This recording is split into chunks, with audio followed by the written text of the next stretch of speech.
از قلم شہزادہ فارس۔ میں آج ہسپتال گیا، وہاں کچھ کام بھی تھا اور بابا کے دوست ڈاکٹر انکل سے بھی ملنا تھا۔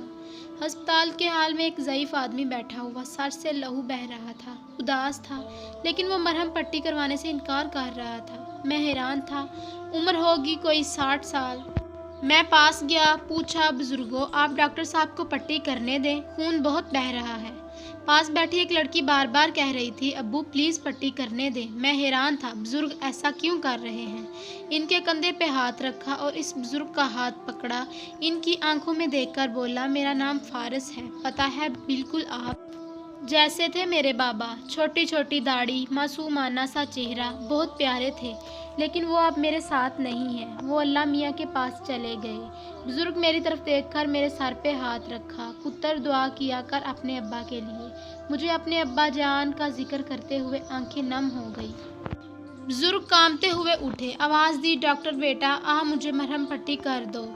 میں اداس سا ایک کرسی پہ بیٹھ گیا، بابا جان کے ساتھ گزرے لمحات یاد کرنے لگا۔ اتنے میں ڈاکٹر انکل آئے، میرے بابا کے دوست تھے، ان سے کچھ کام تھا۔ میں نے پوچھا انکل یہ بزرگ اپنا علاج کیوں نہیں کروا رہے تھے؟ ڈاکٹر انکل نے لمبی سانس لی، فارس پتر ایک دن میں یہاں اسی کرسی پہ بیٹھا تھا، پیشنٹ چیک کر رہا تھا، اتنے میں خوبصورت سا شخص آیا، ہسپتال میں داخل ہوتے ہی چلانے لگا ڈاکٹر صاحب کہاں ہیں آپ؟ میرا پتر۔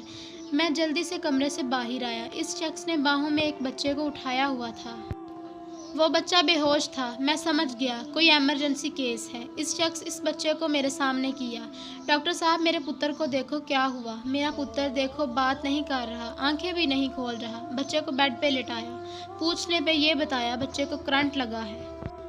میں نے جلدی سے ٹریٹمنٹ شروع کی، لیکن وہ شخص بار بار مجھے کہہ رہا تھا ڈاکٹر میرا پتر ٹھیک ہے نا، میرا لاڈلا میری جان ٹھیک ہے نا؟ میں غصے میں بولا بھائی صاحب باہر جا کر بیٹھ جائیں، مجھے ڈسٹرب نہ کریں، میں دیکھ رہا ہوں، جو بھی ممکن ہوا میں کروں گا۔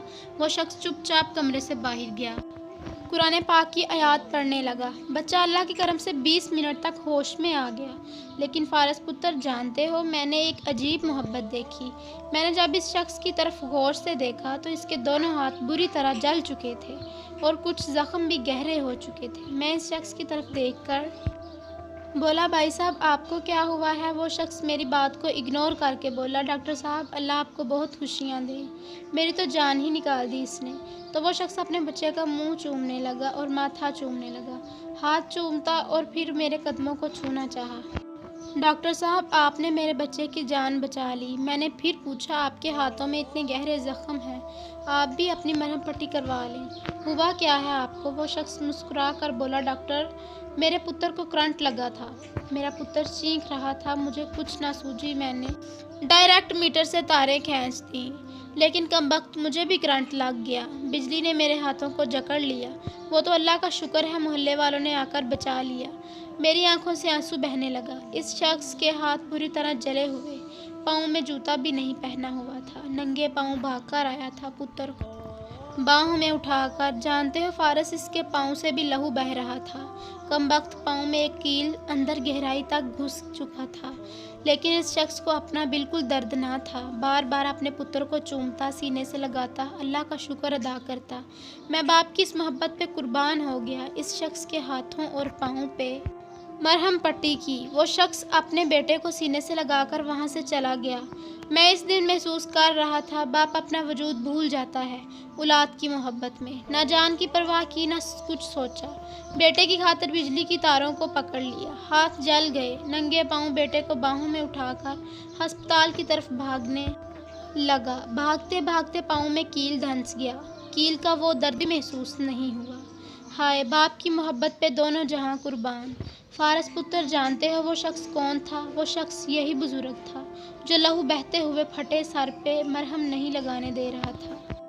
جانتے ہو اس بزرگ کو کیسے چوٹ لگی؟ اس بزرگ کو اسی بیٹے نے بے دردی سے مارا ہے، دھکے دے کر گھر سے نکالا ہے، ساتھ جو لڑکی ہے اس بزرگ کی بیٹی ہے۔ یا خدایا میرا جسم کانپنے لگا، میرا کلیجہ پھٹ گیا۔